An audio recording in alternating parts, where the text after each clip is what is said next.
নমস্কার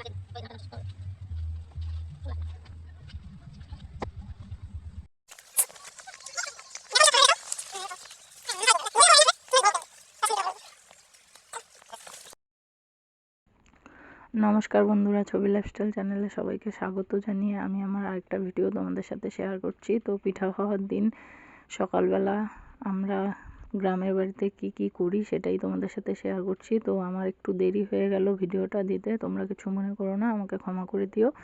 তো চলো, এই যে দেখো সকালবেলা বরমশাই স্নান করে নিয়েছে, স্নান করে সারা বাড়িতে এই যে পিঠার গুঁড়ো দিয়ে ছাপ দিচ্ছে, আর সাথে ছেলেও আছে। তো এটা আমাদের নিয়ম দিতে হয়। তো এই যে মাঝখানে, উঠানে মাঝখানে একটুখানি জায়গা মুছে দিয়েছি, সেখানে এই যে পিঠার গুঁড়ো দিয়ে ছাপ দিয়ে তারপরে সিঁদুরে ফোঁটা দিচ্ছে। তো এইভাবে আমাদের মধ্যে দিতে হয়।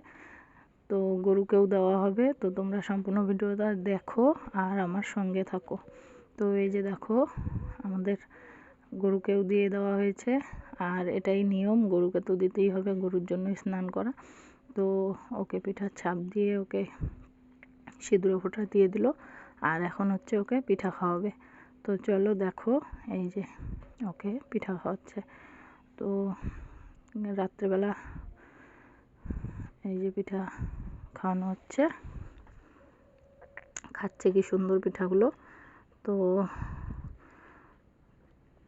সুন্দর করে খেয়ে নিচ্ছে, দেখো সবগুলো খেয়ে নিল। তো আমি পিঠা বানালাম, পিঠা বানানোটা তোমাদের সাথে শেয়ার করলাম। তো এই যে পিঠা বানানোর জন্য গুড়ি গুলাচ্ছি বসে বসে, আর হচ্ছে আমি বানাবো হচ্ছে সাদা পিঠা সাজের। তো মকর সংক্রান্তিতে, পৌষ সংক্রান্তিতে আমাদের মধ্যে এটাই নিয়ম। তো আজকে বেশি পিঠা বানাবো না, আজকে শুধু সাজের পিঠাই বানাবো। সেই জন্য ওই যে দুটা সাজ নিয়েছি। তো একটায় প্রথমে কয়েকটা ভাজলাম, আর পরে আবার এই যে একটা বসিয়ে দিলাম। তো এই যে দেখো বড় বড় একটার মধ্যে আরেকটার মধ্যে ছোট ছোট, তো পিঠাগুলো ভাজছি, এই যে দিয়ে দিলাম অল্প অল্প করে, এই যে দিচ্ছি দেখো। আর এই সাজের পিঠা ভাজতে খুব ভালো লাগে, আর গুঁড়াটা যদি সুন্দর গুলানো যায় পিঠাগুলো খুব সুন্দর করে ওঠে।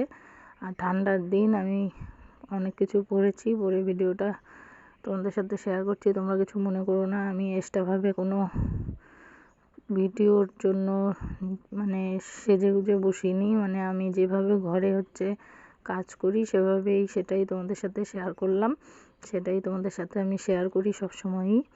তো এই যে দেখো পিঠাগুলো হয়ে গেছে, এখন খোঁচা দিলেই সুন্দর উঠে যাবে। এই যে খোঁচা দিলাম, এই দেখো কি সুন্দর উঠে গেল। তো খুব ভালো লাগে ভাজতে এগুলো পিঠা। তো তোমাদের কেমন লাগে এগুলা পিঠা ভাজতে অবশ্যই তোমরা কমেন্ট করো। আর এই যে আমি এখন একটা একটা করে পিঠাগুলো নামিয়ে নিব। তো আমার পিঠা ভাজা শেষ, এই যে দেখো থালের মধ্যে সাজিয়ে নিলাম কি সুন্দর করে। পিঠাগুলো কিন্তু খুব সুন্দর হয়েছে, মানে আমি খুব খুশি। আমি আগে এগুলা পিঠা ভাজতে পারতাম না, তো এখন ভাজা শিখে গেছি, সেজন্য আমি খুব খুশি। দেখো কি সুন্দর হয়েছে পিঠাগুলা। আর এগুলা এখন আমি সবজি দিয়ে খাবো। তো দেখো এই যে পিঠা ভাজা শেষ, থালে সাজিয়ে নিয়ে বসে পড়েছি, কি সুন্দর করে সাজিয়ে নিয়েছি থালটা।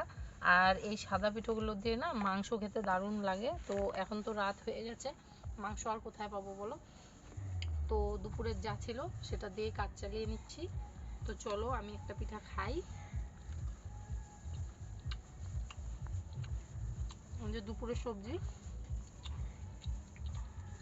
তো আমি খাবারটা খাই, খেতে খেতে তো কথা বলা যায় না।